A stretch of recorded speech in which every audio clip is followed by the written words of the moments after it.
Assalamualaikum warahmatullahi wabarakatuh. Baiklah, perkenalkan kami dari kelompok 8 akan melakukan debat dengan mosi pengkodifikasian Dustur dalam hukum tata negara Islam.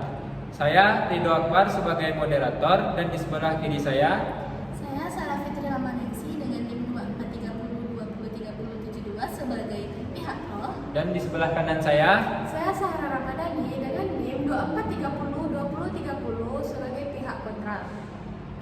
Baiklah, kami akan melaksanakan debat, mohon menyaksikan. Baiklah, terima kasih saya ucapkan kepada hadirin dan kedua pembicara kita pada hari ini. Puji syukur marilah kita panjatkan atas kehadiran Allah Subhanahu wa taala yang telah memberikan rahmat dan karunia-Nya sehingga kami dapat melakukan pembuatan video debat pada kali ini. Salawat berupa salam tidak lupa kita panjatkan kepada Nabi besar kita yakinnya Nabi Muhammad SAW. Baiklah, pada forum debat kali ini kami akan melakukan debat dengan judul atau tema yaitu pengkodifikasian Dustur dalam sistem hukum ketatanegaraan Islam. Baiklah, tanpa basa-basi lagi, saya akan melanjutkannya kepada pihak pro. Kepada pihak pro, silahkan menyampaikan argumennya. Assalamualaikum warahmatullahi wabarakatuh. Rekan berpikir dan para hadirin sekalian, saya dari pihak pro menegaskan bahwa pengkodifikasian Dustur atau konstitusi tertulis dalam sebuah negara Islam di era modern adalah sebuah keniscayaan, bukan bid'ah yang harus ditakuti. Mengapa? Karena syariat Islam diturunkan dengan tujuan kemaslahatan, maqasid asy-syariah, di mana salah satu pilar utamanya adalah menegakkan keadilan. Tanpa adanya kodifikasi yang tertulis, sistematis dan disepakati secara formal, hukum Islam yang tersebar di berbagai kitab kuning dan mazhab fikih akan rentan terhadap subjektivitas hakim. Hal ini bisa memicu ketidakpastian hukum atau legal uncertainty. Sejarah mencatat bahwa Rasulullah SAW sendiri melakukan kodifikasi sosial politik. Pertama, melalui Piagam Madinah atau Sahifah Madinah. Di era modern, kodifikasi dalam bentuk undang-undang dasar formal berfungsi untuk yang pertama, membatasi kekuasaan penguasa agar tidak absolut atau otoriter. Yang kedua, menjamin hak-hak warga negara, baik muslim maupun non-muslim secara transparan. Yang ketiga, memberikan panduan hukum yang jelas dan seragam bagi lembaga peradilan. Hal ini membekukan hukum Islam hanya pada teks-teks fikih klasik tanpa mengkodifikasinya ke dalam hukum positif modern, justru akan membuat Islam dinilai tidak adaptif terhadap tuntunan zaman. Terima kasih kita ucapkan kepada pihak pro. Selanjutnya kepada pihak kontra dipersilahkan untuk menyampaikan argumennya. Waalaikumsalam warahmatullahi wabarakatuh. Rekan berpikir saya hormati, saya di pihak kontra dengan tegas menolak gagasan pengkodifikasian Dustur dalam bentuk hukum positif tertulis yang kaku. Alasan mendasar saya adalah sifat dasar dari hukum Islam itu sendiri elastis, kaya, dan dinamis. Keindahan syariat Islam terletak pada ruang ijtihad dan keberagaman mazhab. Fikih Islam memberikan ruang bagi hakim atau qadi untuk melihat setiap kasus secara kontekstual dengan merujuk langsung pada Al-Quran, Sunnah, dan khazanah pemikiran ulama terdahulu.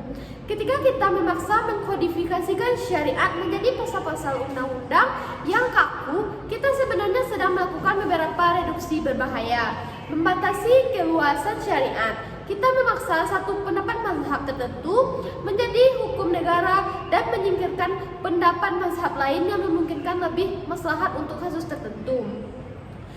Pemberhalaan teks buatan manusia, undang-undang dasar buatan manusia yang mengatasnamakan Islam berisiko dianggap sakral, padahal ia hanyalah produk politik penguasa pada zaman itu. Kemerdekaan ijtihad. Hakim tidak lagi mengalih hukum dari sumber aslinya, melainkan hanya menjadi corong undang-undang tertulis. Konstitusi terbaik umat Islam adalah Al-Quran dan Sunnah. Secara substansial, bukan manifesto hukum tertulis ala Barat yang justru bisa membelenggu kebebasan berijtihad. Terima kasih kita ucapkan kepada pihak pro, pihak kontra. Selanjutnya Penyampaian sanggahan dari pihak pro kepada pihak pro dipersilahkan. Baik, terima kasih moderator. Saya ingin menyanggah argumen pihak kontra yang menyatakan bahwa kodifikasi mematikan ijtihad. Ini adalah kekhawatiran yang keliru.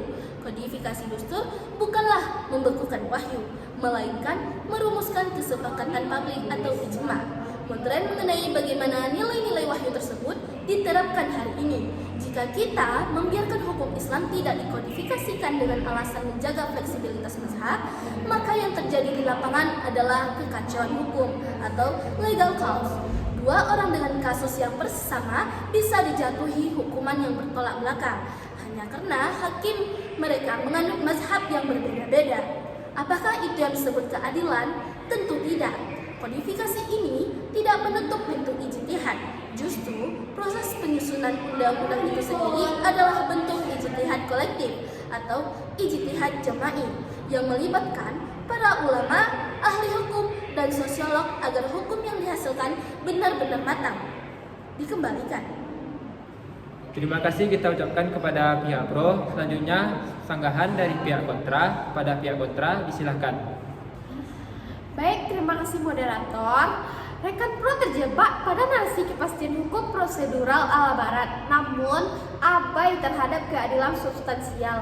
Anda menyatakan kodifikasi menghindari subjektivitas hakim, tetapi Anda lupa bahwa kodifikasi justru melegitimasi subjektivitas penguasa. Ketika sebuah dustur disahkan, siapa yang memegang kendali atas pasal-pasalnya?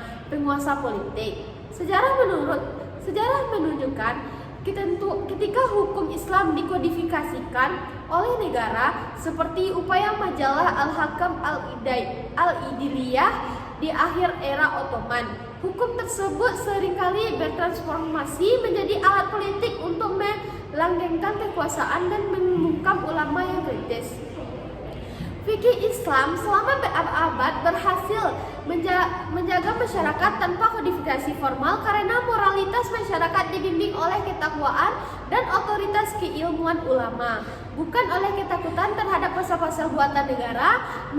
Menyamakan kepastian hukum hanya dengan adanya teks tertulis adalah bentuk kegagalan memahami integritas hukum Islam. Mungkin hanya itu saya kembalikan kepada moderator.